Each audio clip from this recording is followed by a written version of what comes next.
임플란트 이제 염증 생길까봐 못하겠다는 분들이 가끔 계세요. 물론 생기는 분들이 있긴 하지만 다 이유가 있거든요. 오늘 영상에서 임플란트 염증이 생기는 이유부터 치료법, 예방하는 방법까지 전부 알려드리겠습니다. 안녕하세요. 18년차 보철과 전문의 정유석입니다. 임플란트를 하려 하면 염증이 생기고 또 잇몸뼈가 녹아내린다, 이런 말들 때문에 임플란트를 꺼리는 분들이 생각보다 굉장히 많습니다. 실제로도 이 임플란트 주위염에 대한 이야기가 많이 보이니까 걱정하는 분들이 많은 것도 이해는 가는데요. 이 임플란트 염증에 대해 오늘 진짜 솔직하게 말씀을 드려보도록 하겠습니다. 오늘 이야기는 허성주 조리라 교수님의 책 속 내용이 너무 좋아서 인용을 해서 설명을 드려보도록 하겠습니다.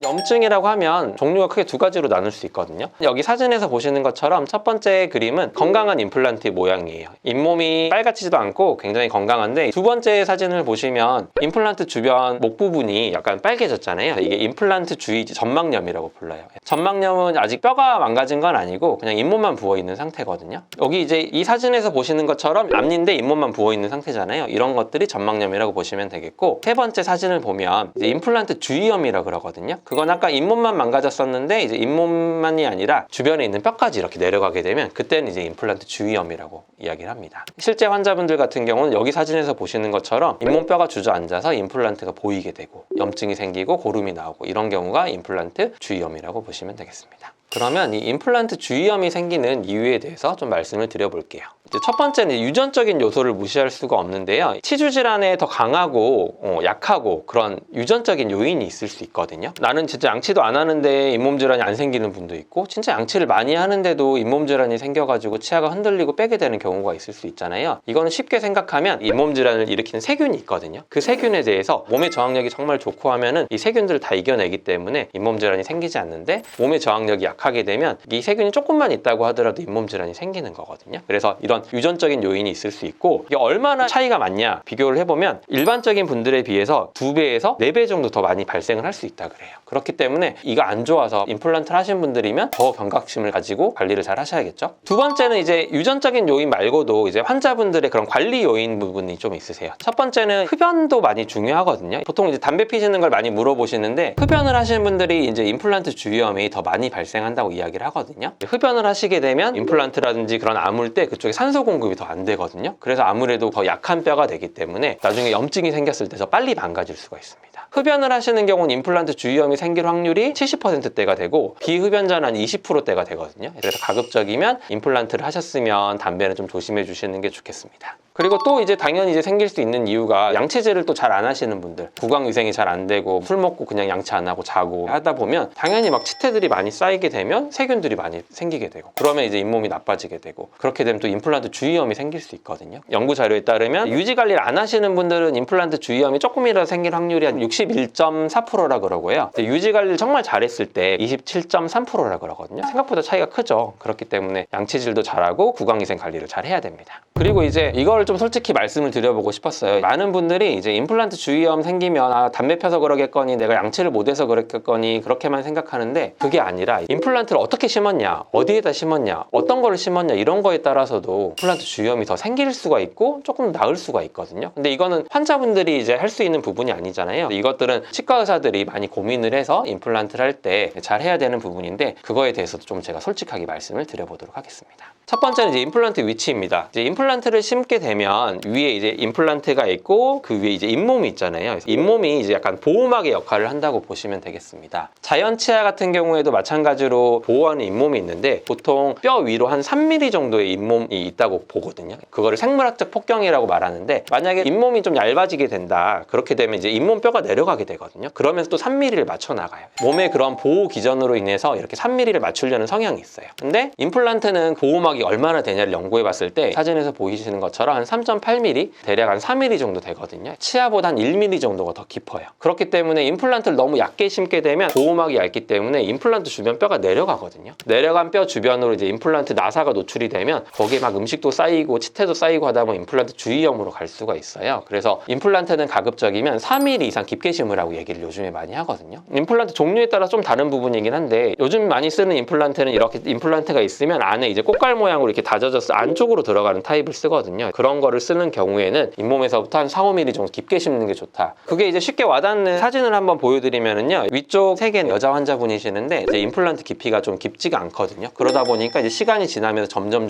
뼈가 내려갔어요. 아래 이제 B에 있는 치아 3개의 사진은 남자 환자분인데 이분은 조금 잇몸 두께가 두껍거든요. 시간이 이게 16년이 됐던 사진이거든요. 근데 맨 마지막에 보면은 임플란트 뼈가 그대로 있잖아요. 임플란트 뭐 양치도 잘하고 담배도 안 피워야 되는 것도 중요하지만 임플란트를 보호막이 충분히 있게 깊게 심는 게 굉장히 중요할 수 있다. 이거를 좀 솔직히 말씀을 드렸고요. 두 번째, 임플란트 간의 거리가 중요합니다. 예를 들어서 치아를 뭐 6개를 뺀다 그러면 개수대로 심어야 된다 뭐 이런 데도 있다고는 하더라고요. 그게 어떻게 보면은 뭐 개수대로 심으니까 정말 튼튼하고 좋을 것 같은데 너무 가까이 가게 되면 안정거리라 그러거든요. 임플란트가 있으면 옆에 치아가 있으면 치아하고 임플란트 사이는 한 1.5mm 정도가 있으면 되거든요. 그리고 임플란트하고 임플란트 사이는 조금 공간을 더 띄워줘야 돼요. 한 3mm 정도 떨어져 있어야 되거든요. 근데 이제 아래 앞니나 앞니 같은 경우에 너무 개수대로 심다 보면 3mm 안정거리를 벌릴 수가 없어요. 그렇기 때문에 너무 가까우면 오히려 탈이 나거든요. 그래서 무조건 개수대로 하지 말고 거리를 벌려서 심어야 되거든요. 근데 이제 어떤 치과에서 이제 아무래도 이제 임플란트 수가도 낮아지고 경기도 안 좋다고 하다 보니까 조금 무리해서 이거를 개수를 좀 늘려서 이렇게 권하는 경우도 많지는 않겠지만 있을 수 있거든요. 그래서 그런 것들을 이제 환자분들이 좀 알고 계시면 임플란트 이거 너무 가까운 거 아니에요? 이렇게 해서 조금 볼 수 있기 때문에 이런 부분도 말씀을 드렸습니다. 세 번째 또 이야기할 부분이 임플란트 두께도 굉장히 중요합니다. 요즘에 쓰는 대부분의 임플란트는 그림에서 보시는 것처럼 노란색 부분이 이제 위에 올라가는 기둥인데요. 목 부분이 잘록해서 쐐기처럼 박혀 들어가는 느낌이잖아요. 꽉 잡아주는 부분이 있어서 나사가 좀 풀려도 잘 안 흔들리고 주변에 이제 임플란트를 깊게 심었을 때도 잇몸뼈 반응도 굉장히 좋거든요. 그래서 이런 임플란트를 요즘에 거의 시장 점유율이 한 7, 80, 8, 90% 된다고 보면 되는데 문제는 저런 쐐기 같은 거를 임플란트에 집어넣다 보니까 저기 목 부분이 굉장히 얇아질 수가 있거든요.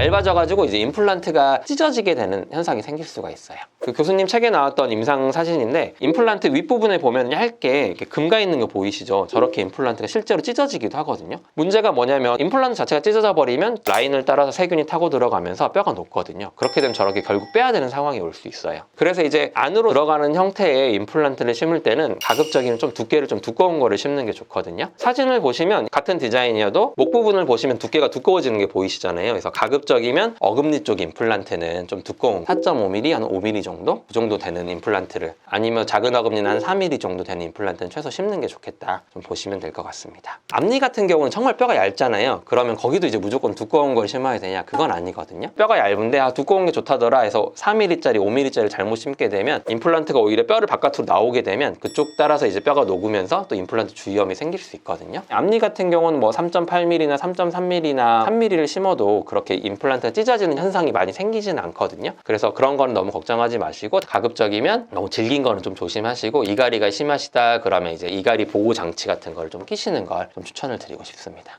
네 번째, 이제 임플란트 주위염이 잘 생기는 보철물의 형태가 있습니다. 짧고 뚱뚱한 건 안 좋다. 그렇게 보시면 되겠습니다. 여기 사진에서 보시는 것처럼 A 그림 같은 경우는 굉장히 임플란트 얇게 심어졌고 짧고 옆으로 확 퍼지잖아요. 깊이 심었으면 자연스럽게 올라올 수 있는데 낮기 때문에 어쩔 수 없이 치아를 뚱뚱하게 만들어야 되거든요. 저렇게 되면 잇몸이 많이 붓게 됩니다. 엑스레이를 보면 굉장히 얇고 뚱뚱하게 만든 보철을 볼 수가 있거든요. 풀어보면 잇몸이 이제 연한 핑크색이 아니라 저렇게 빨갛게 부어있는 모습이 보일 수 있거든요. 그래서 저게 점점 심해지면 이제 잇몸뼈가 내려가고 임플란트 주위염으로 발전을 할 수 있기 때문에 그러니까 결국은 같은 말이 또 이제 임플란트 깊게 심어야 되는 게 중요하다는 이야기가 여기서 나오게 됩니다. 그런 짧고 뚱뚱한 거에서 또 나오는 개념 중에 하나가 임플란트를 심고 나면은 위로 끼는 거는 저희가 안 끼게 막아드리는데 옆으로 끼는 건 어쩔 수 없다 그러잖아요. 거기를 일부러 열어주거든요. 첫 번째 사진은 이제 뚱뚱한 걸 꼈을 때 그때 이제 중간에 잇몸 사이가 비어 보이는데 좀만 지나면 잇몸이 이렇게 부어 올라서 차거든요. 잇몸이 붓게 되면 부은 잇몸 때문에 또 잇몸뼈가 내려가는 그런 부작용이 발생을 할 수 있어서 너무 짧고 뚱뚱한 보철 그리고 잇몸을 너무 많이 누르는 보철은 하지 않는 게 좋겠고 토론토 브릿지라든지 뭐 프라츠라고 이제 많이들 얘기하잖아요. 아래쪽 보시면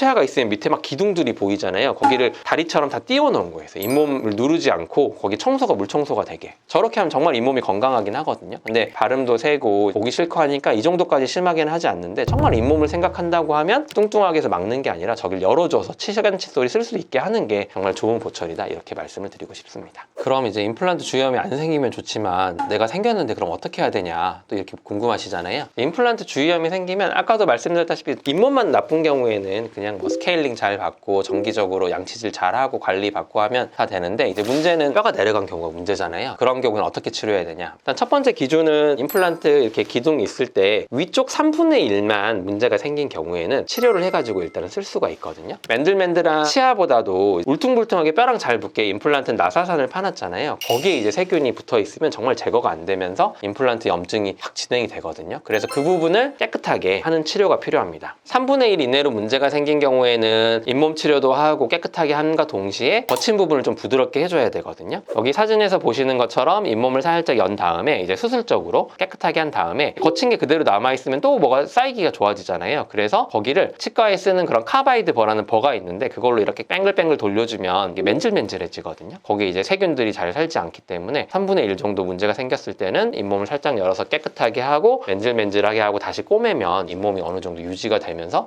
더 쓰실 수 있거든요. 이제 아래 앞니가 저렇게 막 고름이 나오고 엑스레이 사진을 보면 뼈도 많이 내려가고, 보철물도 빼봤을 때 가운데가 청소가 잘 안 되는 구조였어요. 그래서 저거를 아까 그런 방법으로 깨끗하게 청소하고 부드럽게 한 다음에 관리할 수 있게 했거든요. 그랬더니 이 다음 사진에서 보시는 것처럼 고름이 이제 안 나오고 잇몸도 착 가라앉고 뭔가 조금 안정된 느낌이잖아요. 그래서 저런 식으로 임플란트 주위염도 치료가 충분히 가능합니다. 엑스레이 사진을 보면 2012년 3월 사진이고 마지막 사진 2021년 5월 사진인데요. 9년 가까이 유지를 하면서 쓰고 계시잖아요. 임플란트 주위염이 생겼다, 꼭 조기에 발견을 하셔서 치료를 받으시는 게 좋을 것 같고요. 그리고 이제 3분의 1을 넘어가게 되면 그때는 이제 임플란트를 빼는 게 낫거든요. 임플란트를 제거를 하게 되고 뼈가 아물고 나서 필요하면 좀 뼈 이식을 좀 추가할 수도 있겠고, 그렇게 해서 다시 임플란트를 또 심어도 되거든요. 그러니까 너무 걱정하지 마시고 치료법은 다 있으니까 치과를 꼭 방문하셔서 미리미리 좀 치료를 하시면 좋을 것 같습니다. 임플란트가 티타늄이라는 재료를 이용해서 그걸 심는 건데, 티타늄이라는 재료 자체는 뼈에 넣었을 때 이게 뼈랑 붙거든요. 그 정도로 생체 친화성이 높은 재료이기 때문에 이게 만성염증으로 진행이 될 것 같거나 뭐 면역력이 떨어지거나 그럴 것 같지는 않고, 티타늄에 알러지가 있는 분들이 간혹 계시기는 한데 아주 드물거든요. 그래서 오히려 그걸 심고 관리를 어떻게 하느냐, 그리고 임플란트를 얼마나 제대로 심었느냐, 이런 부분이 더 중요할 것 같습니다. 아까 제가 임플란트의 그런 식립 위치라든지 그런 것들도 굉장히 중요하다고 말씀을 드렸잖아요. 그러다 보니까 가급적이면 경험 많으신 진짜 잘하시는 이제 원장님한테 가서 임플란트를 좀 심으시는 걸 좀 추천을 드리고 싶고요. 설사 조금 이제 경험이 많지는 않으시더라도 요즘에 이제 디지털을 하시는 또 젊은 원장님들도 많으시거든요. 이제 가이드를 이용을 해서 임플란트를 정확한 위치에 정확한 깊이로 또 심을 수가 있거든요. 그런 디지털을 할 수 있는 치과를 찾아가 보시는 것도 좋을 것 같아요. 저희 치과도 마찬가지로 이제 디지털로 그렇게 미리 계획을 세워서 하나를 심더라도 정확히 심으려고 하거든요. 영상을 보시는 것처럼 디지털로 하게 되면 잇몸의 깊이를 이렇게 재볼 수가 있거든요. 위치를 정확히 계획을 하게 되면 임플란트의 식립 위치에 따른 주위염은 많이 막을 수가 있거든요. 이렇게 꼼꼼하게 좀 잘 할 수 있는 치과를 좀 찾으시면 좋을 것 같습니다.